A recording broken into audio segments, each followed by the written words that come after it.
Sir నమస్తే. నమస్తే అండి. ప్రభాస్ హీరోగా సందీప్ రెడ్డి వంగ 'స్పిరిట్' ఎప్పుడో అనౌన్స్ చేశారు గానీ ఇప్పటి వరకు పట్టాలెక్కలేదు. అయితే ఇప్పుడు ఈ సినిమా గురించి ఒక కొత్త వార్త వైరల్ అయింది. ఏంటంటే అందులో మెగాస్టార్ చిరంజీవి నటిస్తున్నారని, అది కూడా ప్రభాస్‌కి తండ్రి పాత్ర అని రకరకాల ప్రచారాలు జరుగుతున్నాయి. ఇది నిజంగా సాధ్యమేనా? నిజమేనా? చేస్తే గనుక ఎలా ఉంటుందసలు? అంటే చిరంజీవి గారికి ఒక సమస్య ఉంది మొదటి నుంచి. హ్మ్. ఆయన తండ్రి పాత్రలు, ముసలి పాత్రలు చేస్తే ప్రజలు హర్షించరు అని హ్మ్. ఒక దృఢమైన అభిప్రాయం ఆయనకి 'ఖైదీకి' ముందే ఉంది. అబ్బా! ఎందుకంటే ఆయన జనాలు మర్చిపోయి ఉండొచ్చు కానీ హ్మ్. 'సింహపురి సింహం' అని ఓ సినిమా చేశాడు కోడి రామకృష్ణ గారి డైరెక్షన్లో. హ్మ్. ఆ సినిమాలో ఆయన తండ్రి కొడుకులుగా కనిపిస్తారు. ఒక రకంగా అప్పుడు ఎన్టీ రామారావు గారి సినిమాలు వచ్చేవి. ఏది 'జస్టిస్ చౌదరి', హ్మ్. 'కొండవీటి సింహం', 'సర్దార్ పాపారాయుడు' హ్మ్. ఈ హ్మ్. వరుస సినిమాలు అంటే ఆయన చివరి రోజుల్లో చేసిన సినిమాలన్నీ కూడా హ్మ్. తండ్రి కొడుకుల పాత్రలో చేశాడు. హ్మ్. ఈ తండ్రి కొడుకుల ఫార్ములాని చిరంజీవి మీద ఇంప్లిమెంట్ చేస్తే అలా ఉంటుంది అనే ఒక ఆలోచనతో కోడి రామకృష్ణ గారు హ్మ్. ఆ సినిమా డిజైన్ చేశాడు. ఓకే. అందులో ముసలి పాత్రలో చిరంజీవి కనిపించాడు మొదటిసారిగా. హ్మ్. ఆయన ఆ క్యారెక్టర్ లో రంగారావు గారిని, రామారావు గారిని వీళ్ళందరినీ ఆవహించుకుని ఏదో చేశాడు. హ్మ్. మంచి పేరే వచ్చింది, క్రిటికల్ గా మంచి పేరే వచ్చింది, ఆయన బాగా చేశాడు అనే పేరు వచ్చింది. కానీ హ్మ్. కమర్షియల్ గా సినిమా వర్కౌట్ అవ్వలేదు, ఫెయిల్యూర్ మూవీ. హ్మ్. అప్పటి నుంచి ఆయనకి తను ముసలి గెటప్ లో కనిపించడు, అంటే కనిపిస్తే జనం చూడరు హ్మ్. అనే ఒక అనుమానం ఉండేది. హ్మ్. ఆ అనుమానం తర్వాత 2 సార్లు నిర్ధారణ అయింది. హ్మ్. 'స్నేహం కోసం' అనే సినిమాలో ఆయన మళ్ళీ ముసలి పాత్ర చేశాడు. అవును. అది కూడా వాళ్ళు ఆశించిన స్థాయి విజయాన్ని అయితే ఇవ్వలేదు, హ్మ్. పర్వాలేదు అనిపించింది. హ్మ్. 'సింహపురి సింహానికి' కూడా క్రిటికల్ గా క్యారెక్టర్ బాగానే పెర్ఫార్మ్ చేశాడు హ్మ్. చిరంజీవి అని పేరు వచ్చినప్పటికీ, హ్మ్. అంటే గుడిపూడి శ్రీహరి గారిని ప్రామాణికమైన సమీక్షకుడిగా అనుకుంటాడు చిరంజీవి గారే. ఆ! వేదికల మీద కూడా ఆయన పేరు ప్రస్తావించాడు. అవును. ఆయన కూడా ఆ క్యారెక్టర్ ని బాగానే మేనేజ్ చేశాడు చిరంజీవి అని అప్రిషియేట్ చేశాడు ఆ రోజుల్లో. హ్మ్. సో ఆ క్రిటికల్ ఇది వచ్చినప్పటికీ, రియాక్షన్స్ బాగానే ఉన్నప్పటికీ హ్మ్. సినిమా కమర్షియల్ గా వర్కౌట్ అవ్వలేదు కాబట్టి ఆ జోలికి వెళ్ళకూడదు హ్మ్. అని అనుకున్నాడు ఆయన. అలాగే 'స్వయం కృషి' అనే సినిమా ఉంది. హ్మ్. 'స్వయం కృషిలో' ఒరిజినల్ స్క్రిప్ట్ ప్రకారం ఇది ముసలి పాత్రే. ఓకే. ఒరిజినల్ గా విశ్వనాథ్ గారు డిజైన్ చేసుకున్న స్క్రిప్ట్ ప్రకారం హ్మ్.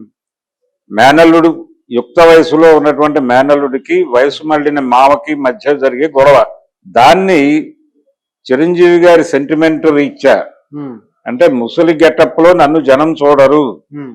అని ఈయన చెప్పిన మీదట అక్కడ చరణ్ రాజు క్యారెక్టర్ ని పెంచి హ్మ్. వాళ్ళిద్దరి మధ్య కాన్ఫ్లిక్ట్ మార్చారు. హ్మ్. ఒరిజినల్ గా కాన్ఫ్లిక్ట్ వాళ్ళిద్దరు ఆ క్యారెక్టర్ల మధ్య కాదు, హ్మ్. మేనల్లుడి క్యారెక్టర్ కి చిరంజీవి క్యారెక్టర్ కి మధ్య కాన్ఫ్లిక్ట్ అది. ఓకే. చరణ్ రాజుకి చిరంజీవికి మధ్య కాన్ఫ్లిక్ట్ గా మార్చాల్సిన పరిస్థితి వచ్చింది సెంటిమెంట్ వల్ల. హ్మ్. ఆ తర్వాత అందరివాడు అనే టైంకి ఇప్పుడు మనకేమిటి అనుకుని చేశారు, హ్మ్. అయినా వర్కౌట్ అవ్వాలి. అది కూడా రామారావు గారి ఫార్ములానే, హ్మ్. తండ్రి కొడుకు, అది కూడా వర్కౌట్ అవ్వాల. హ్మ్. అది కూడా అనుకున్న స్థాయి విజయం అయితే అందించలేదు. గీతా ఆర్ట్స్ లో అదే చివరి సినిమా చిరంజీవి గారి. హ్మ్. సరే. సో అలా ఆయనకి ఆ క్యారెక్టర్లు చేయటం పట్ల ఆ సమస్య ఉంది. అందుకని ఇప్పటికీ ఆయన యంగ్ క్యారెక్టర్ లో హీరోయిన్ తో డాన్స్ చేయటం మీద శ్రద్ధ పెడుతున్నాడు తప్ప, హ్మ్. ఒక వయసు వచ్చినటువంటి తండ్రికి, అంటే ఒక వయసు వచ్చిన కొడుక్కి తండ్రిగా కనిపించాలి అనేటువంటి మూడ్ లో లేడా. ఈ ప్రయత్నం చాలా మంది, ఈ తరహా కథలు చాలా మంది తీసుకెళ్లారు ఆయన దగ్గరికి. హ్మ్. రామ్ చరణ్ ని ఆయన్ని పెట్టి తండ్రి కొడుకులుగా ఒక కథ అనుకుని వెళ్లి చెప్పినటువంటి సందర్భంలో కూడా ఆయన హ్మ్. ఇప్పుడు వద్దులే అని చెప్పి సున్నితంగానే వెనక్కి పంపించిన పరిస్థితి ఉంది. హ్మ్. ఇప్పుడు ఆయన ప్రభాస్ కి తండ్రిగా నటిస్తాడు అనే స్పెక్యులేషన్ హ్మ్. ఎందుకు వచ్చింది అంటే దీనికి ఒక భూమిక ఉంది, ఏంటది? ఓ పునాది ఉంది. ఆ పునాది ఏంటంటే, హ్మ్. సందీప్ ఇంట్లో ఆరాధనలో చిరంజీవి గారు కనిపించిన గెటప్ తాలూకా ఫోటో ఒకటి ఉంటుంది. ఉంటుంది అనే ఆఫీస్‌లో. ప్రచారం జరిగింది హ్మ్. ఆయన ఆఫీస్ లోనో ఇంట్లోనో. బయటకొచ్చినాయి ఆ ఫోటోస్, స్టిల్స్ కూడా. ఆ ఫొటోస్ బయటకు వచ్చినాయి. బయటకు రావటం నుంచి ఆయన చిరంజీవి అభిమాని, చిరంజీవిని ఒక పవర్ఫుల్ క్యారెక్టర్ లో ఆయన చూపించాలనుకుంటున్నాడు. ఉమ్, ఆయన పాన్ ఇండియా డైరెక్టర్ కాబట్టి పాన్ ఇండియా లెవెల్లో చిరంజీవితో సోలో సినిమా చేస్తే వర్కౌట్ అవుతుందా అనే డోలాయమాన స్థితి ఉందని, ఉమ్, అందులో భాగంగా ఇప్పుడు ప్రభాస్తో చేయబోయే సినిమాలో చిరంజీవిని ఇన్క్లూడ్ చేసి ఉమ్, అది ఒక ఎల్డర్లీ క్యారెక్టర్ లో తండ్రి లాంటి పాత్రలో ఉమ్, ప్రవేశపెట్టి ఉమ్, ఆ క్యారెక్టర్ ను కూడా చాలా పవర్ఫుల్ గా నడిపి ఇలాంటి ఈక్వేషన్స్ తో ఉమ్, గతంలో క్రాంతి కుమార్ గారు ఒక వంటకం వండాడు. ఉమ్, ఏది పాత ప్రొడ్యూసర్ డైరెక్టర్ సీతారామయ్య గారి మనవరాలు లాంటి హిట్లు కొట్టినటువంటి క్రాంతి కుమార్. క్రాంతి కుమార్ గారు నేటి సిద్ధార్థ అని ఒక ప్రయోగం చేశాడు. అవును, ఏది నాగార్జున్ని కొడుకుగాను కృష్ణరాజు గారిని తండ్రిగాను పెట్టి. చూస్తే మీకు ఆ సినిమాయే యానిమల్ అనిపిస్తుంది. అదే ఏదైనా కావచ్చు. చూసారా మీరు? సేమ్. అప్పుడు ఆయన ఒప్పుకోకపోవచ్చు, కానీ మీరు ప్రస్తావన తీసుకొచ్చారు కాబట్టి చెప్తున్నా. అందులో ఒక డాన్ ఫాదర్ కి సన్ కి మధ్య కాన్ఫ్లిక్టే. కాన్ఫ్లిక్ట్ వదిలేసి వెళ్ళిపోతాడు. అక్కడ కూడా బావ అల్లుడే చంపేస్తాడు అల్లుడిని. అవును. సేమ్ అది జేడి చక్రవర్తి అవును చేశాడు ఆ క్యారెక్టర్. చేసాడు ఆ క్యారెక్టర్.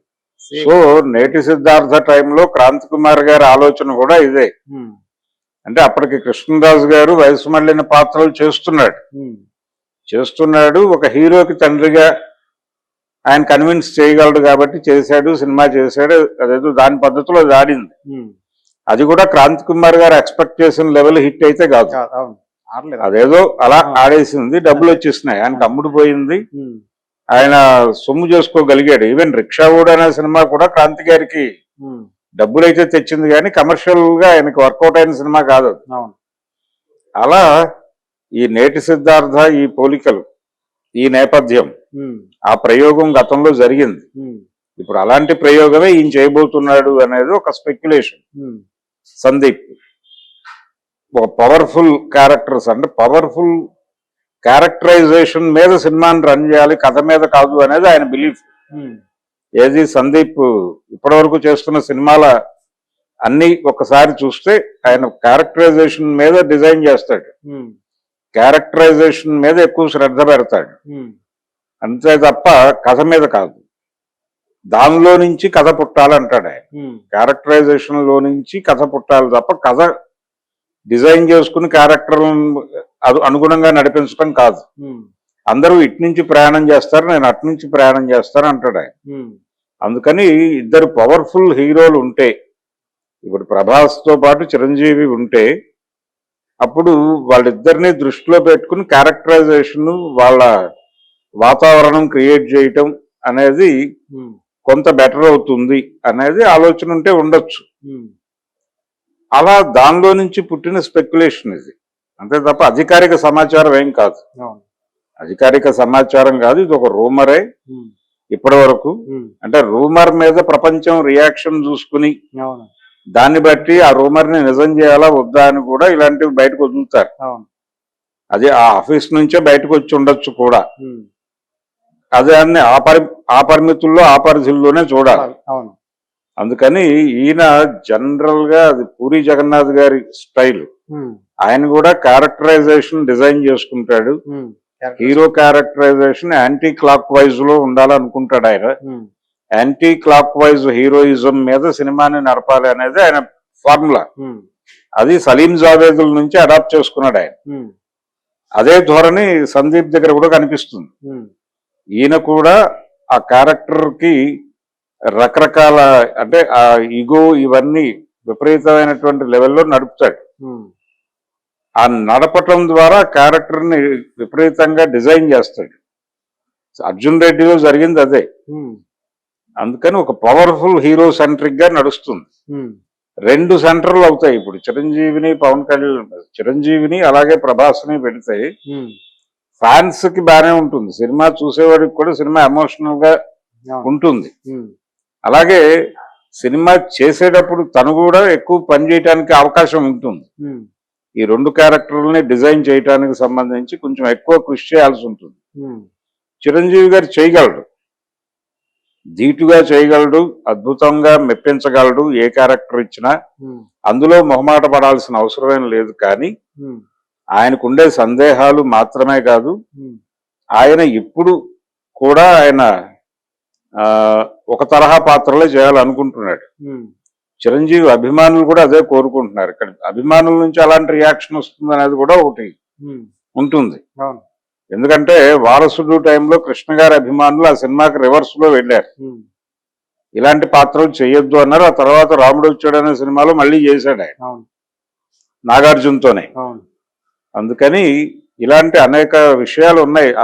ఒకవేళ ఆ కాంబినేషన్ వర్కౌట్ చేస్తే ఉమ్. అందుకని ఇది అంత ఈజీ వ్యవహారం అయితే కాదు.